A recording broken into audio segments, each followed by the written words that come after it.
Not the best angle for a video. I'll be the first to admit that. But I'm running very short on time, as we all are, and time is the most precious, beautiful commodity that you have in this beautiful world. This short world that we live in. This God-given, beautiful world. So, story time. Ready, my people? Ready? So I just came out the gym right now. That's why your boy's a bit winded, a bit sweaty, and a bit not all there. So I saw somebody in the gym today that 20 years ago, that's right, your boy is 40 years old, right? So 20 years ago in the barbershop, over 20 years ago probably, there was a circumstance that took place and a little bit of beef developed between me and a customer. And the story is, my master barber, he was very popular. He had a line of people waiting hours long. So this one guy who was very impatient, this guy was a neighborhood plumber, or a neighborhood plumber apprentice probably at that time. And he kept coming in every 15, 20 minutes asking, yo, can I get in a chair? And it was getting aggravating to my master barber, John, who had the patience of an Old Testament saint. And he kept giving him the same answer. I got a bunch of gentlemen waiting. You cannot get your hair cut yet. And he had myself, brand new barber, never, didn't have much experience. And I had two additional other barber buddies of mine who was not popular yet. I think one of them was busy and had nobody waiting. And I can't remember the circumstances about the other guy, but then there was me who had absolutely nobody in his chair, right? And I want to say after like an hour and a half, that's right, a long time, the guy comes in and he goes, yo, I guess I could have you cut my hair. Like really making me feel bad. Like obviously I knew that I was second best, second choice, last choice, to be honest with you. And but that type of energy demeanoring me as a human being and everything, and how hard I had studied and how hard I wanted to be good at this trade, it hurt, man. It hurt, to be treated like that. I mean, he made it loud, the shop was packed, and I felt a bit embarrassed. And I said, no thank you.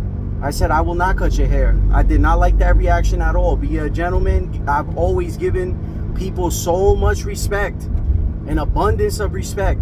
So when he did that to me and embarrassed me in front of the whole shop, there was a few beautiful mothers there with their children waiting, all the fellas plus my master barber, I wasn't gonna let nobody punk me. No way. I'm not a thug. I'm not really a street dude. None of that. I'm just a respectful, straight up real. I was a real young man, and the fact that I will give you so much respect. You just got to give me a little mustard seed of respect, and I'll give you an abundance. But he didn't give me that. So he quickly mouthed off and he said, what you say? What? You BAN, if you know what that stands for. And I was like, yeah, that's exactly what I said. I said, I'm not interested in cutting your hair. I don't appreciate that sort of a reaction from you. Don't make me feel like trash because I'm trying to earn an honest living. Right? I'm not out here stealing purses. I'm not out here knocking out drunk people, taking their wallets, none of that. I'm trying to earn an honest living on a Saturday morning. So he got mouthed off, he got in my face. He was like, oh, you think you hard, you think you this, you think you that, step outside, you can't disrespect me, you know who I am. And I'm not from that town. I am not from that town where I was cutting hair. Born in the Bronx, moved up to northern Westchester at 15 years old. Any of my boys from the block would not have it if I was to get punked out by that dude, and I did not like it myself. Not saying I would have scrapped with the dude, but I let him know that's not how you talk to people, So anyway, as the years went on, the guy kept coming to the shop, and he would give me a mean mug, an Ace Grill. Oh, I'm sorry, I'm getting ahead of myself. So my master barber told him, hey, take it easy. He doesn't feel comfortable cutting your hair. It's simply that simple. That's it. He wasn't trying to disrespect you. He was matching your energy. Not in those words, but he told the guy that. The guy calmed down, and every time he came, he ice grilled me. So 20 years later, I see this guy at the gym pretty much all the time, to be honest with you. And he still has that look on his face. You know? He still has that look. I'm not going to fight with the brother. It's been 20 years. But you got to be careful who you start beefs with. Because the reality is, I'm over it.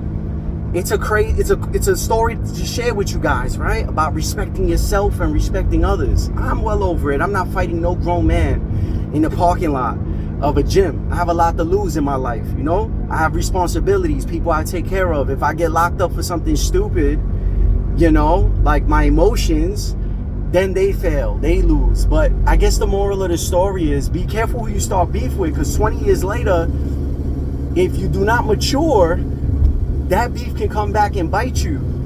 That's right. And it's just a funny scenario. So his face is always mean, you know. So I don't match that ice grill that he gives me. I just kind of mind my own business and look away and such. But tell me, guys, you guys ever have any beef in the barbershop? Anything that's long standing, things like that? By the way, the guy's definitely bigger than me. He's definitely bigger than me. That's not hard to do. Your boy's a 5'5", about 155 pounds, but I got the heart of a lion. I'd rather tap out and take the fight than run like any kind of bitch. You already know. But let's not even take it there, because you know people don't fight fair. It is what it is. I love you guys. Today I'm gonna try to drop 3 videos all in one take, you heard? So this is not the greatest footage, but I hope it was a great story. So forgive people, let things go, and hopefully the beef don't last 20 years. No way. All right, my people, I'm pulling up to the barbershop right now. In case you guys are wondering, hold on. That's the back of the barbershop. That's where we park every day and our customers. So let's put this baby in first gear. So I slowed down, driving the old school manual transmission today. And just for show and tell purposes, my people, not that it matters, there's my back bathroom window and my AC unit. You know what I mean? And if you're wondering what that abomination is, there used to be a hole cut out in this side of the building where they had a regular air conditioner. But then we upgraded to this bad boy right here, which is pretty efficient. Just so you know, man, those Mitsubishi Mr. Slims, or this brand, I think it's called Tosot, T-O-S-O-T. Pretty good, pretty affordable unit. Last year, my AC bill was crazy high. So this unit has saved me about 50 bucks to 75 bucks every single electric bill. So that's pretty considerable. All right, my people, 2 more videos coming. 2 more. I miss you guys. You guys have a wonderful day, the best day. Always give thanks for another day and another opportunity. Some people didn't make it. Peace.